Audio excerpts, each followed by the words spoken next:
Walong araw na lang, nandyan na yung big day kung saan ang Iglesia ni Cristo at iba-ibang mga grupo ay magrarally. No? Ang rally naman nito ay talaga nagsimula dahil isang pagtutol doon sa impeachment ni Inday Sara. Ngayon, naging mas malawak na ngayon ang kadahilanan ng rally. Ang panawagan nila ay kapayapaan. Ang panawagan nila, unahin ng bayan, hindi ang sarili.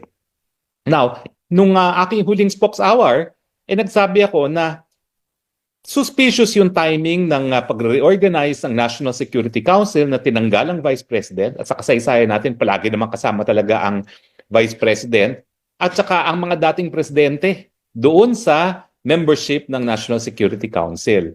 Now, alam mo kasi yan ay advisory body, no? Pero importante ang trabaho ng National Security Council kasi yung national security, dalawa yan, no? Banta na nanggagaling sa labas at kapag merong nanlusob, yan ay invasion at banta na nanggagaling sa loob, no? Yung gusto magpatumba ng gobyerno gaya ginagawa ng CPP-NPA sa napakatagal na panahon na o rebellion. Now, yung invasion at rebellion, yan ay isang bagay na binibigyan ng advice ng National Security Council ang presidente, no? So nakapagtataka talaga bakit tinanggal si VP Sara, si dating presidente Rodrigo Roa Duterte at si Gloria Macapagal Arroyo at Erap Estrada dun sa advisory body na magbibigay advice sa presidente kung merong banta sa Republika na galing sa labas, na invasion o galing sa loob na rebellion. Now, ano ba yung importansya ng invasion at rebellion? Well, sa ating saligang batas kasi, naalala nyo naman, ang 1987 Constitution yan na isang reaksyon doon sa diktadorya ng Marcos Sr. No?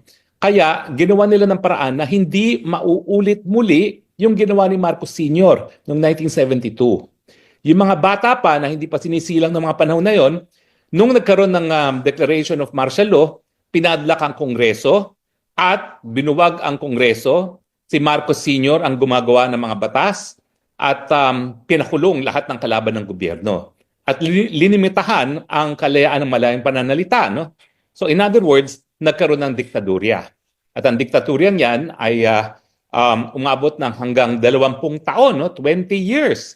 So ang mga gaya ko na lumaki sa martial law, abay kumakanta kami na may bagong silang, may bago ng, ewan ko ba kung ano yung mga bagong lipunan na yan, no? Na parang ginagawa rin ngayon ni Marcos Jr. doon sa kanyang tema na bagong republika. Kaya nga suspicious no? Bagong lipunan, bagong republika. Kaya lang talaga itong bagong republika ay talaga namang nasasapul, no? Dahil sa lahat ng mga masamang mga pangyayari. Yung isa sa pinaka delikadong Maynila, yung mga ganyan ba? Isa sa pinakamasamang quality of life. Nako, bumalik na tayo sa dating Pilipinas kung ganyan ang ibig sabihin ng bagong republika. Pero mabalik tayo sa pinag-uusapan natin. So yung kahalagahan ng panlusob, invasion at rebellion ay dahil sa 1987 Constitution, heto na lamang ang pupwedeng basihan para magdeklara ng martial law ang presidente. Kinakailangan merong isang dayuhang bansa na lulusubin tayo, invasion, or meron talagang paggamit ng dahas, ng armas para patalsikin ang gobyerno.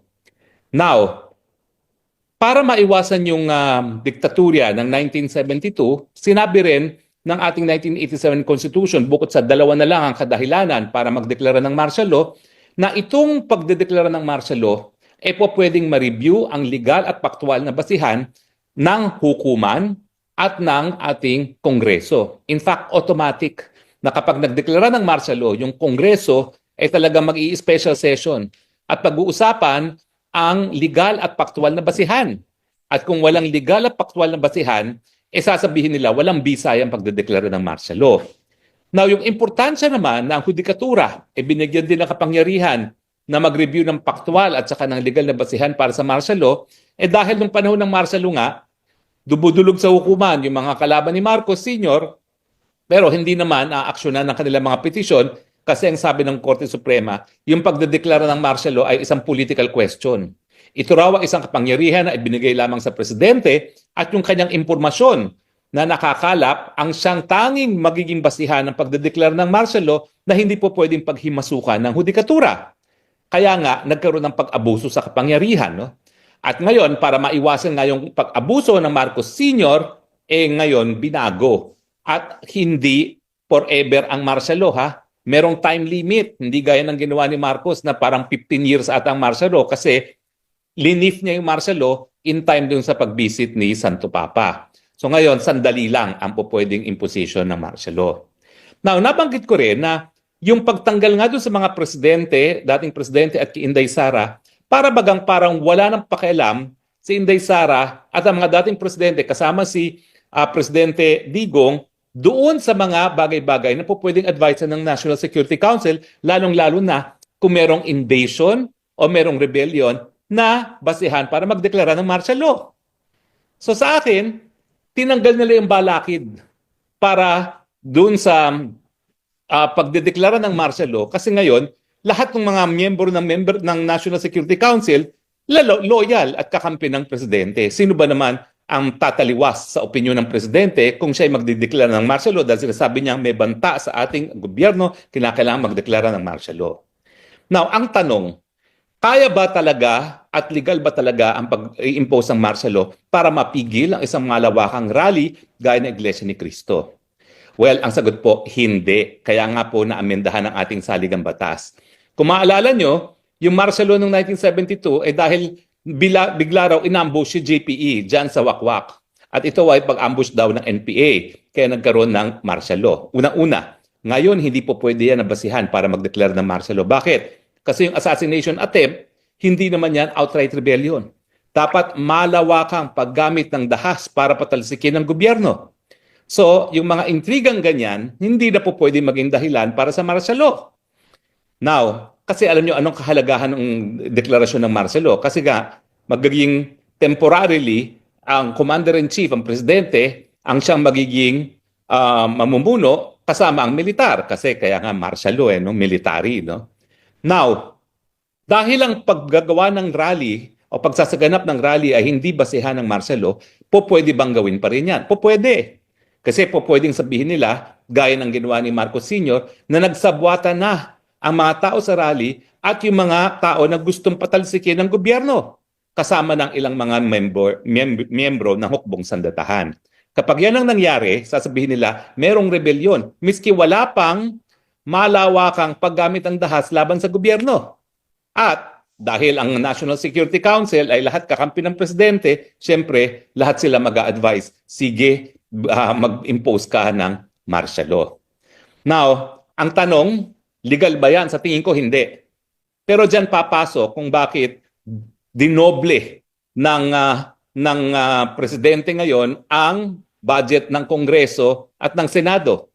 Di ba? Tinaasan ng halos sa doble ang budget ng Kamara at saka ang Senador. Pagkatapos, binigyan pa na sang katutak na akap na sila lang ang magdidistribute, no? Hindi gaya ng mga AICs at saka mga tupad na in coordination with the SWD and DOLE. Well, iyan yung dahilan kasi sa tingin ko, kapag magmamartial law ang presidente, sinong tututol dyan? Samdamukal na kwarta ang binigay nila ngayon sa mga senatong at sa mga congressman, di ba? Doesn't it make sense? Mantakin mo yung pagtaas ng budget ng Kongreso, mas mataas pa dun sa hiningi ng presidente mismo para sa Kongreso. Ano ibig sabihin nun? Ang ibig sabihin yun, gusto nilang maging sunod-sunuran ang Kongreso sa kahit anong gusto ng presidente. At kung ikaw naman ay isang politiko na congressman at senatong na merong eleksyon sa Mayo at maraming gastos, ay talaga namang tatanawin mong utang na loob yan at ibibigay mo ang lahat ng gusto ng presidente. Sa suma total, miski walang basihan, ang Kongreso, bagamat may kapangyarihan na magsabing walang legal at paktual na basihan ng martial law, boboto lang yan. Oo, merong legal at paktual na basihan yan. Okay? Dahil nga sa sandamukal na kwarta na ibinigay nila sa 2025 budget. Paano ngayon ang hukuman? Well, yan na lang ang pag-asa natin. Ang pag-asa natin, ang hukuman na sa ngayon ay hindi po pwedeng tanggihan yung kanilang katungkulan na reviewin, repasuhin kung merong legal at paktual na basihan.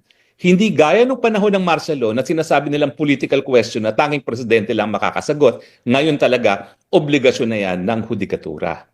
Pero titingnan po natin kung ano magiging kasaysayan kapag nangyari nga na nagkaroon ng martial law, magiging tikumba ang mga justices o talagang gagawin nilang katungkulan na ipatupad na ang saligang batas, ang pinakabataas na batas sa ating bayan, mas mataas pa sa presidente, na lahat ng mga ginagawa ng presidente na labag sa saligang batas ay mapapawalang bisa.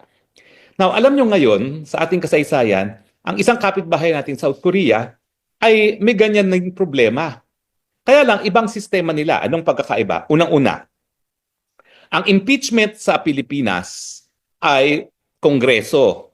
Pero ang uupong mga magistrado ay mga senador, mga politiko rin. Mas maganda yung sistema ng South Korea. Kasi yung mag-i-impeach ay mga mambabatas, pero ang didinig ng kaso ay ang Constitutional Court. Bakit mas maganda yon? Bihasa sa batas ang mga magistrado ng Constitutional Court. Hindi gaya dito sa ating Senado na wala pa kalahati sa kanila ang mga abogado.